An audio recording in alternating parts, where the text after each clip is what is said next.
Breaking news, we start with the search is on for a hit-and-run driver who killed a man in South Nashville earlier this morning. And News Channel 5's Dan Kennedy is on the scene for us this morning. And Dan, of course, this is Murfreesboro Pike. And do we know what kind of car they're looking for?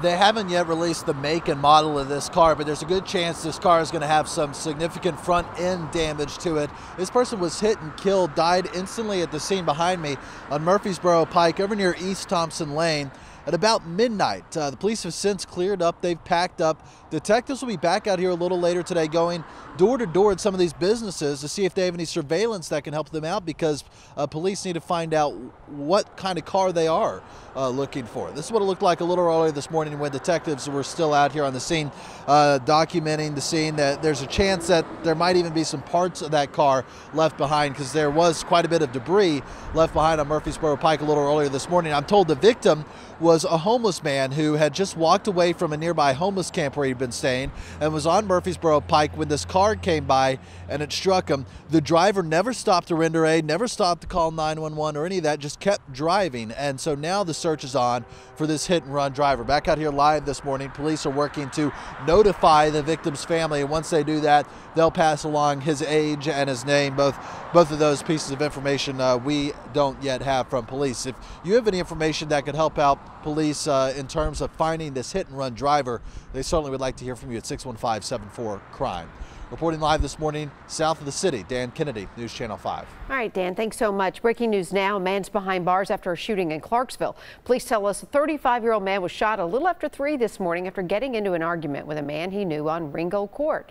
The victim was rushed to a Nashville hospital and is in critical condition. Officers say they caught the 53-year-old gunman on Golf Club Lane just about a half an hour later. As soon as we get more information, of course, we'll pass it along. You can download the News Channel 5 app. A man has died after a shooting that happened in Clarksville. It involved bail bondsman.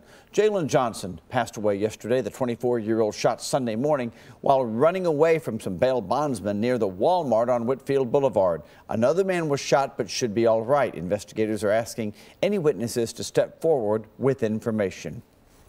It's been more than 2 months now since the controversial Jacquez Clemens shooting. He was shot and killed by a Metro police officer. And now many people in the community are pushing for a community oversight board, but a coalition of community groups is working on an ordinance to go before Metro Council, and supporters say the board would investigate allegations of police misconduct.